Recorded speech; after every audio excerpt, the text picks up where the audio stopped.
Good evening, my dear friends, and welcome to dear Sister Miriam and Molly down under in New Zealand. And hello to everybody who's joined us but not logged in. You are welcome. Welcome indeed. This is part 14 of our video series embracing the Christian mystics, but it's part 4 of the series of reflections from the great Dominican Thomas Aquinas. But first, before we begin, let us just quietly bring ourselves into a place of comfort, a place of stillness, a place where there is no mobile device ringing its tune to distract you. So I would guide you to switch off all electrical appliances other than your internet, light a candle, and just invoke, and call upon your God, Goddess, whoever your highest power is, and be still. Be still. And we take a deep, non-labored in-breath. We hold it, and now we release any tension, tiredness or weariness, sadness to Mother Earth. And let us be still. And just connect with the rhythm of your breathing. And this evening, as is customary every evening, we say the beautiful prayer of entry. And if you haven't got Entering the Castle book before you, it's on page 276, then you can quietly recite the prayer after me. Excuse me, I've got a frog in my throat tonight. I guess it's been a long day. I cross the bridge into the silent bliss of my castle, my soul. I close the drawbridge and forbid all outside influences from entry into this holy place, a place that is my soul. Here in my castle, I am alone with my God, and under God's light and companionship, I discover the depth and the beauty of my soul. I embrace the power of prayer. I open myself to divine guidance, and I surrender myself to become as a channel for grace, healing, and service as God directs my life. Just allow those words resonate with your heart. Your heart is your teacher. It is the gateway to your soul. It is the gateway to God. And we call on the great Thomas Aquinas to come and speak to our hearts.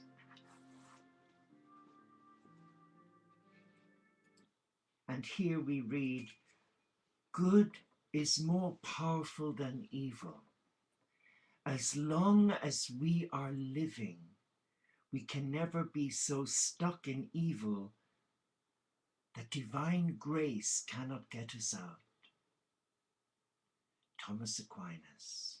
But Matthew Fox says, it is good to remind ourselves that evil does not have the last word, that goodness is most powerful and more omnipresent than evil. It does not always appear this way. Sometimes evil seems to take over and triumph. As Rabbi Zalman Schachter Shalomi says, There is more good than evil in the world, but not by much. There is something realistic in this assessment. Yet, as Aquinas insists, divine grace can always extricate us from evil. Evil does not and must not have the last word. Wise words. And M.D. Chenu says, when Thomas Aquinas defined the transcendence of grace by invoking the Aristotelian idea of nature, he was not merely making a reasoned option in favor of the philosopher. Rather, he was giving supreme expression to that Christianity in which a return to the gospel had secured for the believer a presence in the world, for the theologian a mature awareness of nature, and for the apostle an effective appreciation of man, humanity. History shows that it was the Christian's return to the gospel which guaranteed his presence in the world, and that it was this presence in the world that secured the efficacy of the gospel. But what does Matthew Fox say about that? Chenu, instead of pitting world against church or faith against secular society, instructs us that as in the Great Reformation and Renaissance period of the 12th century, a return to gospel values assures for the believer a secure place as a presence in the world.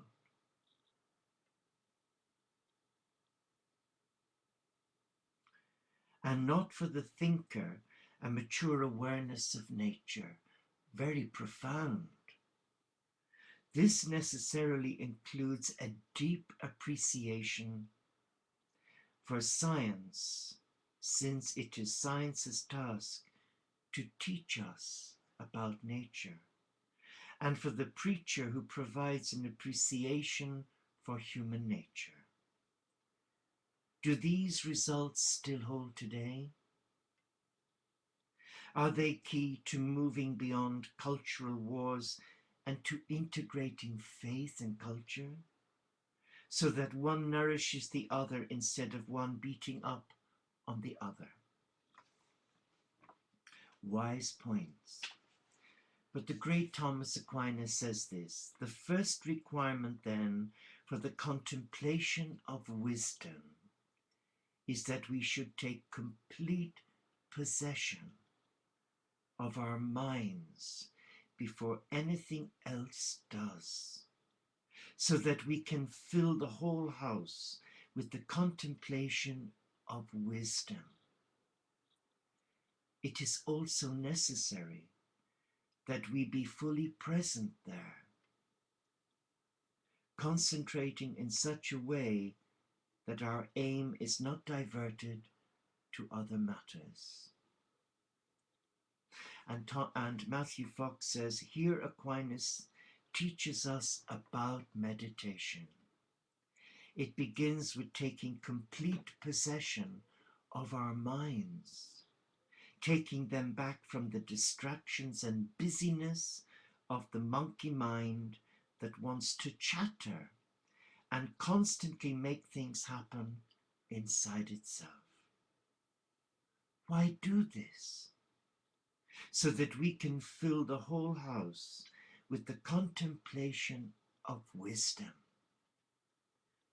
Our mind is a house, and we must actively court wisdom.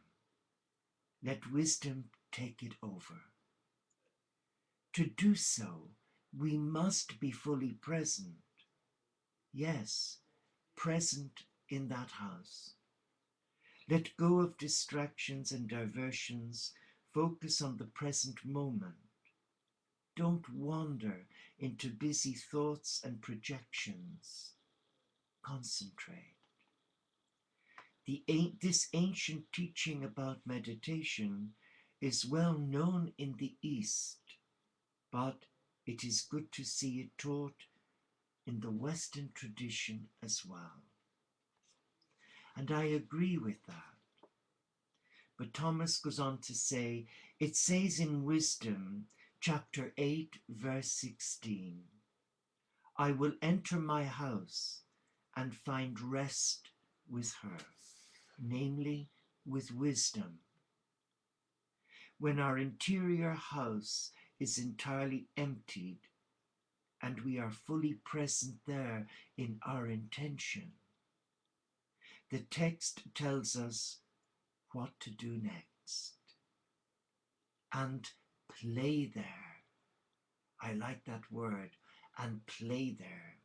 There are two features of play that make it appropriate to compare the contemplation of wisdom to playing.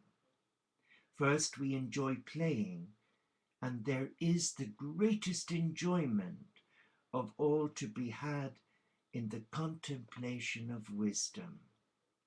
Second, playing has no purpose beyond itself. What we do in play is done for its own sake. And the same applies to the pleasure of wisdom.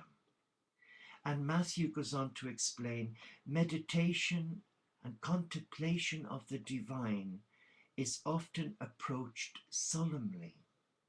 Yet Aquinas emphasizes the pleasure in wisdom.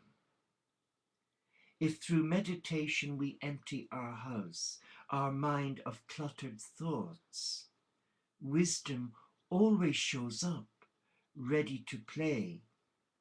She plays with God before the creation of the world.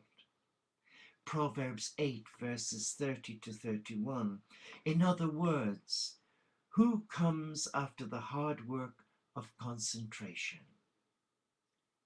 Play.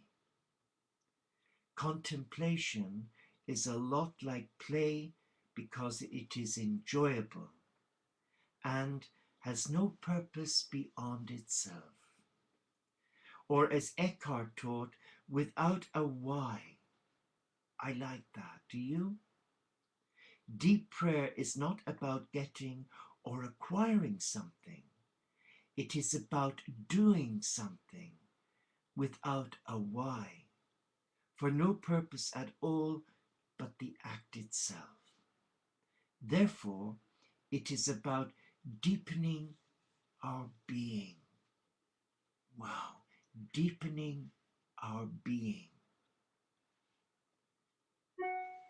And Thomas shares this, the effects of love should be displayed as well as felt. Oh, I like that. The effects of love should be displayed as well as felt. What is that saying to you? The effects of love should be displayed as well as felt. Well, Matthew Fox goes on to say, true love produces something, displays its existence. Love is felt, but feeling is not enough. Love is to be put into action. Maybe this is why American philosopher William Hawkins said, the prophet is the mystic in action. True mysticism leads to healthy action. True tasting of true tasting of non-action leads to authentic action. And Thomas Aquinas says, non-action is a kind of action. Omission is directly opposed to justice because it is non-fulfillment of a good virtue, but only under the aspect of what is due, which pertains to justice. And Matthew says, not to act is sometimes more dangerous and more grievous a mistake than to take the wrong action. There are numerous examples from history that support this observation by Aquinas. Are there examples from your own life that relate to this insight? Do you speak when virtue requires a voice in the name of justice? That is such a valid point.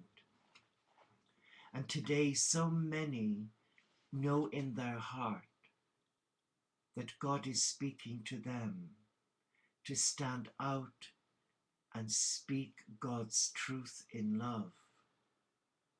But many succumb through fear of being ridiculed. In other words, their ego is in control of their divinity. They're afraid to express what they're feeling in their divine oneness with God for fear of being ridiculed. And that is so sad. The world would be a far richer place if more people were to listen to their heart and speak God's word in love. But, like Jesus, there is a price to pay. And the price is often ridicule, defamation of character, as I experienced for myself 3 years ago, when in my heart I was guided to speak my truth, God's truth, against a situation that was causing great unrest for most of my family, about cruelty to my own mom by one of my family and in-laws. And in acting in truth out of love, I paid the price, where a member of my family actually put me on the internet and tried to disgrace me as a charlatan and a hypocrite and a devious evil person. I forgive them. I love them. But I don't buy into their ego or their evil deed. So you see, when we're given a thought by God expressed through love, where we have to demonstrate that in action, for example, the injustices of the world, it's all right you and me going away to pray for them. But sometimes if we witness cruelty even to an animal, we don't shut up.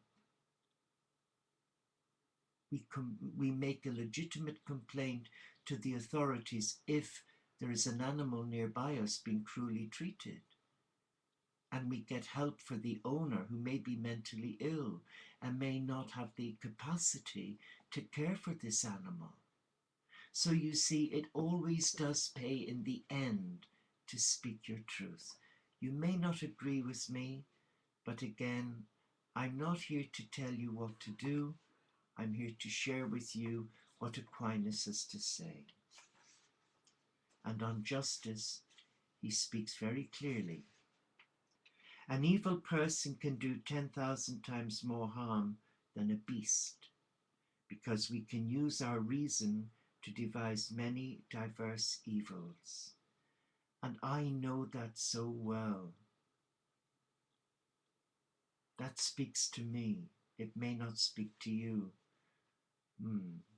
And Matthew says, Aquinas here underscores the power of the human mind, our intellect and imagination, together make us capable of far more evil than the wildest beasts.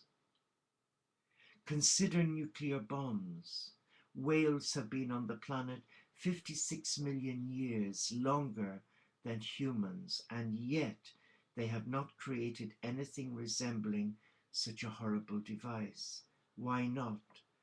What does that tell us about whales, about humans? It is amazing that Aquinas spoke these words 700 years before Hitler or Stalin or Pol Pot. Yet Aquinas understood that the human capacity for evil is directly related to our creativity and our imagination. Modern consciousness often belittles creativity. We rarely teach it in modern education, yet our creativity is both our greatest strength and our most dangerous one. It is time to rediscover and take more seriously the power of our creativity, a power for good and a power for destruction.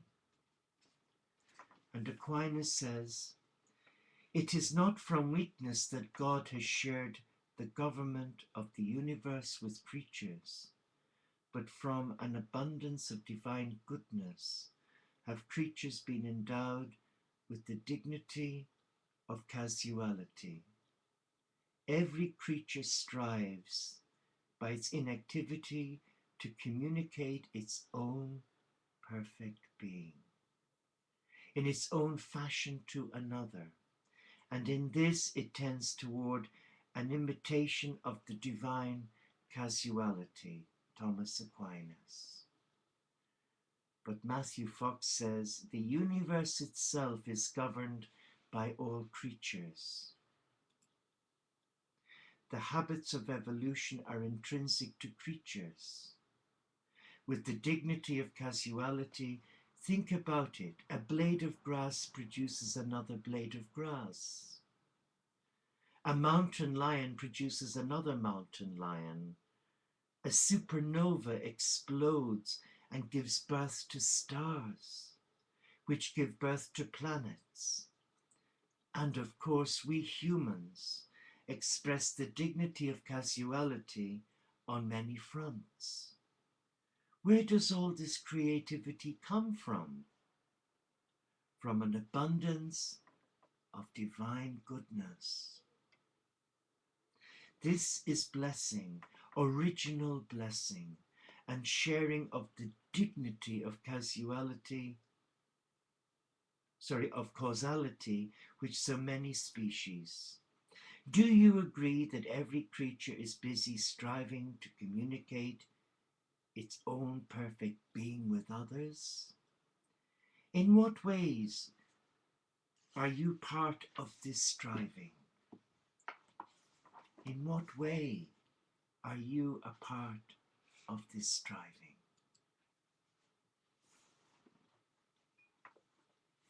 The intellect is the form of forms because it has a form that is not determined to one thing alone, as it has the case with a stone, but has a capacity for all forms, Thomas Aquinas. And Matthew says, our minds, our amazing intellects, have something infinite about them. We are not limited to any single form, but rather possess a capacity for all forms. Where do they stop, our humans' musing and dreams and possibilities? Nowhere. Never. With no form, according to Aquinas, even nothingness is part of our repertoire. Our minds are the form of forms, both formless and beyond form. No wonder we are so dangerous. No wonder life is such an adventure. How often do you tap into these pools of infinity? What takes you there? What transformations happen? Let us leave it there for tonight, and let us just spend a moment or two in reflection. Let us come back to our heart, because some of that sharing was quite heavy going. Be still. Be still in the presence of love. And come with me into the monastery garden and let us sit there. Let us contemplate the divine essence of oneness. Let us sit together on the lawn around the fountain of water cascading gently from the top tier of 3 down, and listen to that gentle flow of water. It represents life. And let us allow the animal kingdom join us, the choristers of God. Let us invite our friends, dear Molly and Clemmy and Winston and Poppy and Chewy and Hootie and all our beloved animals, even Toby, Sister Sue's bird. They have as much right to be here. They share 50% of creation with man. They were here before us, so out of respect, we should ensure that we make room for them in our journey as pilgrims seeking wellness and wholeness. And as we sit together here, let us embrace one another. Let us embrace the divine in each other. And let us not forget the beautiful words that we shared. Let us listen to the words of Julian of Norwich last week. Just as God is truly our Father, so also is God truly our Mother. The deep wisdom of the Trinity is our Mother. In her we are all enclosed. Our sensuality, our sensuality is the beautiful city in which our Lord Jesus sits and in which he is enclosed. In our sensuality God is. Let us be still and embrace the gifts that we have received. The gift of mind, body, spirit. Precious gifts of love. And those gifts come to us from a loving Father, Mother God, who has created you and me on the palm of their hand and breathed through our mind, body, and spirit a rebirthing of love. Let us be still now as we say the beautiful closing prayer as we exit our soul, our castle. I am a channel of grace. As I leave my castle, grace surrounds me and grace protects me. I enter my life under the blessings of God, and I remain open to receive guidance from my soul. I am open to receive guidance from my soul. And as we sit here together in oneness, we welcome the Father, Mother God, in the presence of the Christ, the cosmic Christ, and we allow our hearts to melt in the presence of love.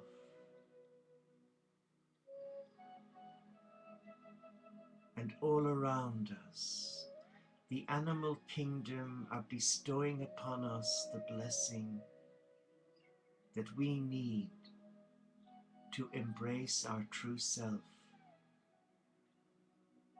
and to have the humility to accept their gift of friendship, their gift of protection, and their gift of love. Because in the eyes of God, all are one and all are equal. Let us relax now and just be who we are meant to be and not try to emulate another, for that can leave us discontented. It can leave us feeling unfulfilled. Let us look in the mirror of God's eyes and see what God has made. Because if God found that what He has created in you and me to be good, then why should we challenge God and say it is not good? So let us embrace who we are, a child of God. Be still, and thank you for joining me at this time. And I wish you a blessed day wherever you are in the world, or a blessed night's rest for those of us in Europe, because it's our bedtime.